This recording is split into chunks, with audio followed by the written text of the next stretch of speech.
pleasure and happiness. A lot of people equate the two, but I'm here to tell you that they are completely different. A lot of people think they're exactly the same. In fact, on the internet, you can find definitions that actually conflate and confuse the two. So what are the differences between pleasure and happiness? And I believe there are 7. Pleasure is short-lived, happiness is long-lived. Pleasure is visceral, happiness is ethereal. Pleasure is taking, happiness is giving. Pleasure can be achieved with substances, happiness cannot be achieved with substances. Pleasure is experienced alone, happiness is experienced in social groups.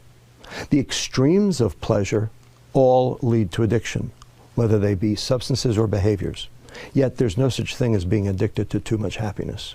And finally, number 7, most important, pleasure is dopamine and happiness is serotonin. Now, these are 2 biochemicals. These are 2 neurotransmitters. These are 2 chemicals that the brain makes and uses to communicate between one neuron, brain cell, and another.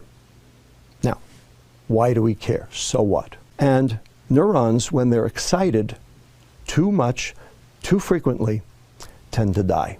So the neuron has a defense mechanism against that. What it does is it reduces the number of receptors that are available to be stimulated in an attempt to try to mitigate the damage. Now, there's one thing that downregulates serotonin: dopamine. So the more pleasure you seek, the more unhappy you get. Have very specifically and in a coordinated fashion confused and conflated the term happiness with the term pleasure, so that you can buy happiness, so that they can sell you their junk. It's called the American economy, and it's based on hedonic substances that drive pleasure rather than happiness.